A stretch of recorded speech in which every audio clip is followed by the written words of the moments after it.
The questions we ask ourselves on Rosh Hashanah are some of the most difficult, piercing ones that we raise the entire year. What kind of person am I? What kind of spouse? What kind of parent? What kind of friend?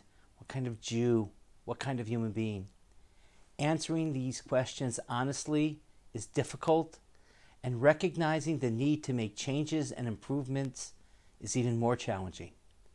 Fortunately, Judaism provides us a spiritual navigational system that can help us on our journey to become the people we want to be. The progressions of the sounds of the shofar, which represent the process of tshuva.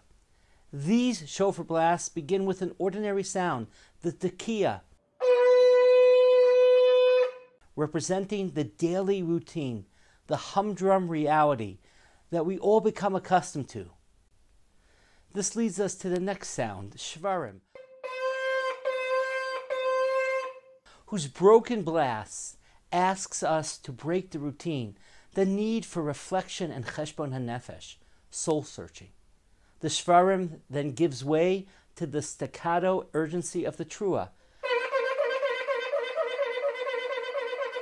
confronting us with the pressing need, the barriers that separate us from our true self, from our true positive interactions with family, community, and the world around us. The progression of the shofar simply but poignantly marks the phases of the tshuva process, awakening us, as the Rambam says, from a spiritual slumber to an active re-engagement in our relationship with God. This idea is reflected in the rulings of the Rambam and the Shulchan Aruch. Lo niskavein hashomei latzeit, lo yatsa yidei chavoto.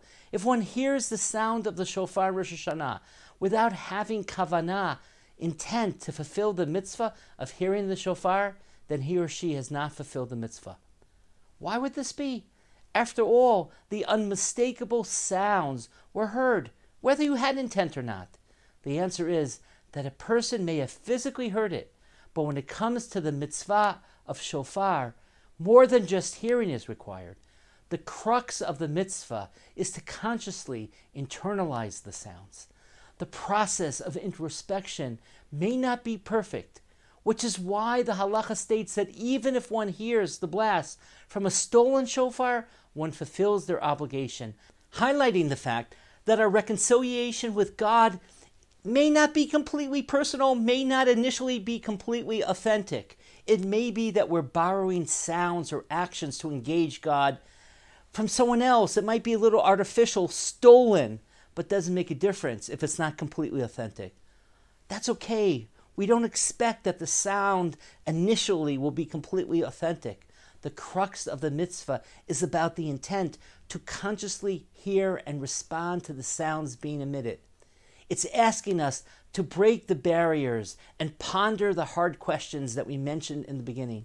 What kind of person am I? What kind of spouse? What kind of parent?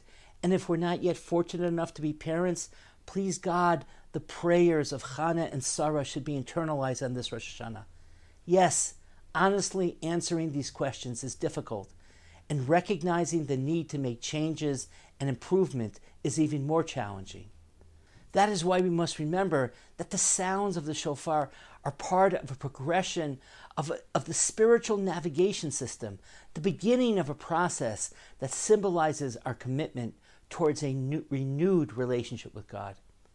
I want to wish each and every one of us a meaningful Rosh Hashanah experience, a new year of new beginnings, to find a few moments of personal reflection, especially in these turbulent times.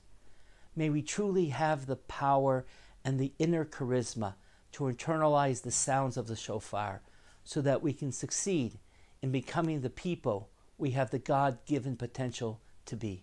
Shana Tova Umutuka. Have a sweet and wondrous year.